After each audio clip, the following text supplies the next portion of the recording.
Okay, so can you guys start off by introducing yourself to our site visitors at Pop Culture Madness? I'm Valentine. I play bass for Love and Death. I'm Dan Johnson. I play drums for Love and Death.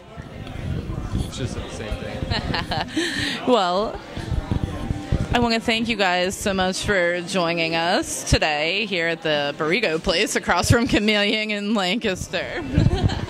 My fault. I have to eat all the time, so we had to come over here. And I can't eat right now, so Whose fault is that? It's not my problem. it's Lent's fault. I blame it on Lent. Give up Lent for Lent. I can't. That's what he did. It was a smart move. So, how are you guys enjoying the tour so far? You're a little ways into it. When do we wrap up? Like, how much longer is this particular tour? Goes for about 4 more weeks on this run. It's going great so far. All the bands are really nice. We're already, great guys, easygoing, great shows. This is only the 3rd one, but they've been good so far. But yeah, we're having fun. Are we on tour? We are on tour. Yes. Oh, okay. So, can we talk a little bit about the new album that just came out? It's absolutely fantastic. It's been on repeat at our office. So, I mean, just the aggression behind a song like The Abandoning. The video looks fantastic. Can you guys talk about the creative process? You're recording in Nashville, correct? Yeah, actually. It was definitely a collaboration with a lot of different people. I mean, of course, the band was involved, and then there were some outside people like Jason Rao. He's done a lot of things with like Breaking Benjamin and a couple other people, and or a bunch of other people. And we started to write an album last year or about a year and a half ago, and it was fate wasn't the right time because Head was still in like some lawsuit stuff with old oh you son of a Head was still in stuff where they were just being really picky and weren't letting him release the album or anything like that. So, and it was good because the songs weren't to par. We would have released the album and it would have been a subpar album. So we waited long enough. Head had to go through some certain things with his writing process. The whole time he would say things like he'd write a riff and we'd be like, oh, that's amazing, and then he'd go, we can't play that. It sounds too much like Korn. And we're sitting here going like, dude, you helped develop that sound. It's not like you're copying that. That's what you write. And so once he got over that hurdle, going like, yeah, I write like this. I made this sound. Then it was just easy going. The creative process was pretty easy for me. They just flew me in for a day and a half, and I did all the drums. It's pretty easy. Did a great job on them, though. So, whose decision was it to cover Devo's Whip It? You guys have some Energy Dome hats on stage? Yeah, Brian actually wears one of those. It was weird. We were going through a lot of stuff. We went through all these songs. Like he definitely wanted to cover one, and we went through a lot of songs. And he was in the shower, and he started singing Devo. This is the story that I got. He started singing Devo, and then he called me, and he was like, look, we're going to cover Devo Whip It. And immediately I was like, dude, I knew the song because I really like Devo. But I went back to listen to it, and it started just that dun dun dun dun dun down, down, and I'm like, oh, no. I called him, I was like, dude, we can't pull this off. This is going to be ridiculous. And he's like, no. Like, I got the riff in my head. And so he hummed it to me on the phone. I was like, oh, yeah, that's sick. Because we just corn it up, I guess, or slow it down, you know what I mean? Like, made it thick. So I like the way it turned out. Yep. I was terrified at first, but it came out good. We were bummed because we wanted to use that music for an original song, but it was a cover. So which we totally could have, actually.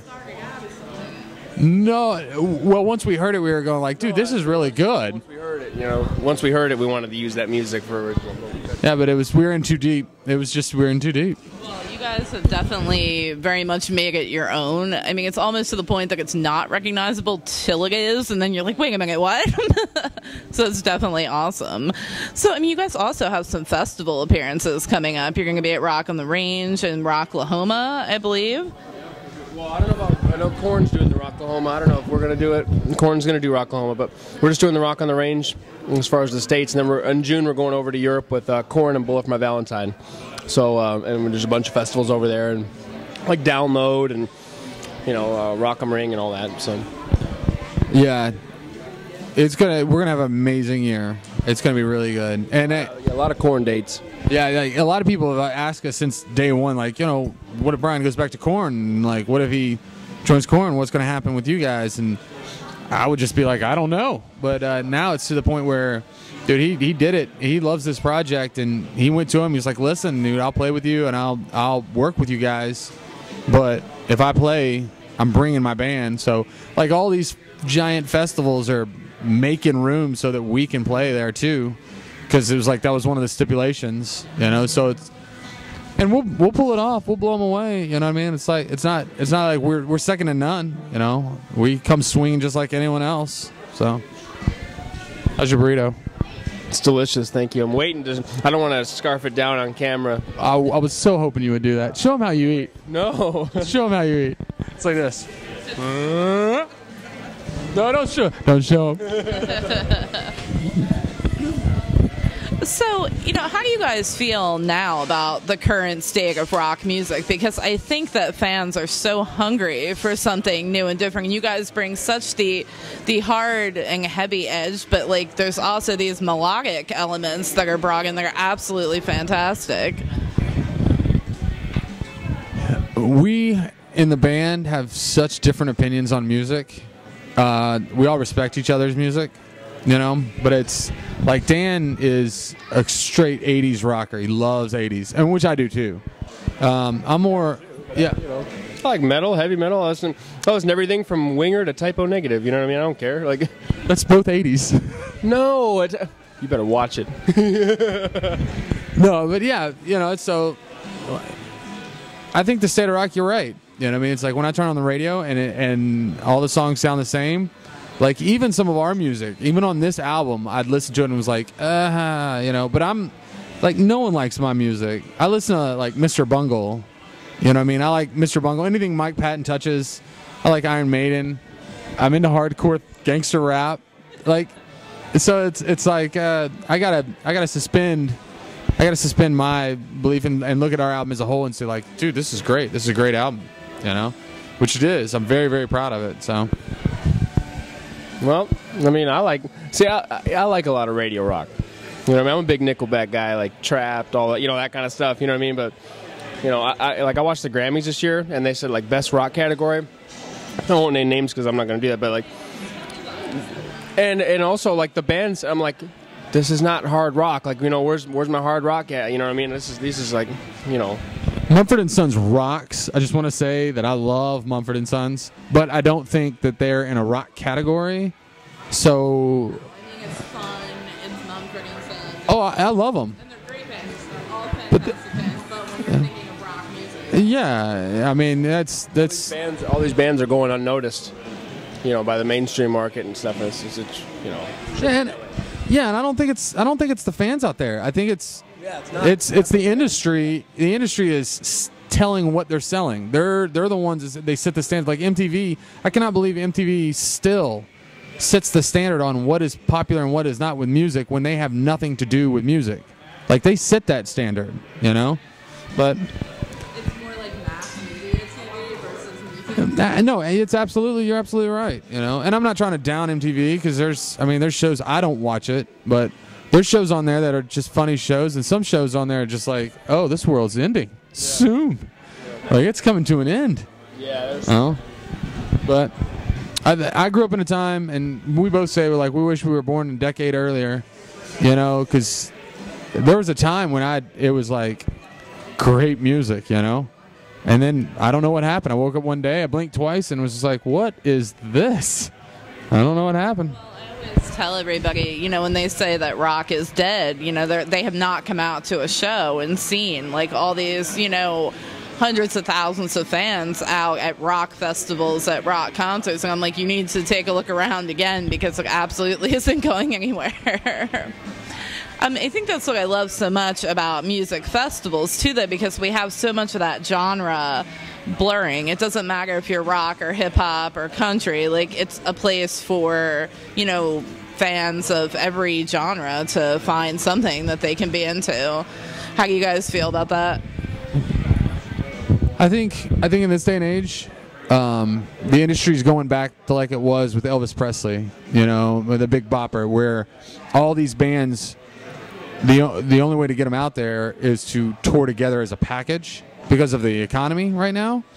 I mean, it's the festivals are really what draws, because I mean, every band that goes to a festival when there's a million people there, when each of those bands go out by themselves, it's like it doesn't happen. That's not how it happens anymore. And I think it's the economy. I think it's a lot of things. But I mean, Elvis used to tour with freaking like 6 other bands. I for some reason I can't think of anything, but they used to put them on a bus and go. With technology these days, I think that it hasn't caught up to the musicians. You know, it's like basically what I'm saying is the technology hasn't caught up with the band stuff. Like I said, our album was supposed to come out in November. It came out in January, but the whole album was out in November. You know what I mean? Like, it just leaked. Yeah, it was done probably 2 months, you know, before it's done. Everything leaks. It's like you can get anything anywhere. I mean, I remember there was a time where you had to, if you wanted to listen to a song, you had to wait for the radio to play it, or you had to go to the store like everyone else and buy it. And when your friend had a copy of it, there's nothing you could do about it. And I'm not talking about like money or trying to be greedy or anything like that, but at the same time I'm going like, there was an excitement about that. There was an excitement about standing in lines waiting for an album to drop the day of and getting there like at midnight at Tower Records and saying like, oh my gosh, this is the new Anthrax album or the Metallica album or Megadeth or whatever, and going like, this is going to be amazing, you know? But it just doesn't happen anymore. Now it's just like, I don't know what happens. You can listen to songs on YouTube all day long. I can't say anything. I do that. Hey, me too. If you can't beat them, join them.